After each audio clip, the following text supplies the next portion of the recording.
Hi guys, welcome to back my YouTube channel. अज असीं तुहाडे लई लैके आए सिर्फ जो सर्फर का नाम है टोरैक्स जूनियर। ये टोरैक्स जूनियर तुहानूं अज दस्सां की कम ने। टोरैक्स जूनियर कफ रिलीफ ਜਦੋਂ ਕਿਸੇ ਛੋਟੇ ਬੱਚੇ ਨੇ ਛੱਤ ਆਪਾਂ ਕਹਿ ਦਿੰਦੇ ਹਾਂ ਚੈਸਟ ਦੇ ਵਿੱਚ ਕਫ ਜੰਮ ਜਾਂਦਾ ਜਾਂ ਉਹਨੂੰ ਜ਼ੁਕਾਮ ਹੋ ਜਾਂਦਾ ਜਾਂ ਐਨੀ ਸਕਿਨ ਪ੍ਰੋਬਲਮ ਹੋ ਜਾਂਦਾ। ਸਕਿਨ ਪ੍ਰੋਬਲਮ ਮਤਲਬ ਕੋਈ ਵੀ ਉਹਨੂੰ ਐਲਰਜੀ ਹੋ ਜਾਂਦੀ ਆ ਸਕਿਨ 'ਤੇ ਰੈੱਡ ਰੈਸ਼ ਜਿਹੇ ਹੋ ਜਾਂਦੇ ਨੇ, ਤਾਂ ਆਪਾਂ ਇਹ ਬੱਚੇ ਨੂੰ ਦੇ ਸਕਦੇ ਹੈਗੇ। ਹੁਣ ਆਪਾਂ ਇਹਦੀ ਡੋਜ਼ ਬਾਰੇ ਗੱਲ ਕਰਦੇ ਹਾਂ। ਜਿਵੇਂ ਡੋਜ਼ ਇਹਦੀ ਹੈਗੀ ਇੱਕ ਦਿਨ ਦੇ ਵਿੱਚ ਤੁਸੀਂ 2 ਵਾਰ ਦੇ ਸਕਦੇ ਹੋ। ਇਹ 1 ਡੇਜ਼ ਐਂਡ 2 ਟਾਈਮ ਈਟ, ਕਿ ਬੱਚੇ ਨੂੰ ਤੁਸੀਂ ਇੱਕ ਦਿਨ ਦੇ ਵਿੱਚ 2 ਵਾਰ ਦੇ ਸਕਦੇ ਹੋਗੇ।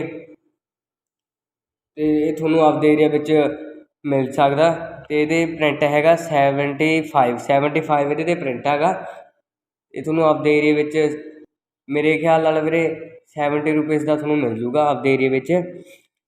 ਅਤੇ ਇਹੋ ਜਿਹੀਆਂ ਹੋਰ ਵੀਡੀਓਆਂ ਲਈ ਸਾਡਾ ਚੈਨਲ ਲਾਈਕ ਕਰੋ, ਕਮੈਂਟ ਕਰੋ, ਸ਼ੇਅਰ ਕਰੋ, ਸਬਸਕ੍ਰਾਈਬ ਕਰੋ, ਕਿਉਂਕਿ ਜਦੋਂ ਮੈਂ ਹੋਰ ਇਹੋ ਜਿਹੀਆਂ ਵੀਡੀਓ ਬਣਾਵਾਂ ਤਾਂ ਮੇਰੀ ਵੀਡੀਓ ਤੁਹਾਡੇ ਤੱਕ ਜਲਦੀ ਤੋਂ ਜਲਦੀ ਪਹੁੰਚ ਸਕੇ। Okay friends, thank you.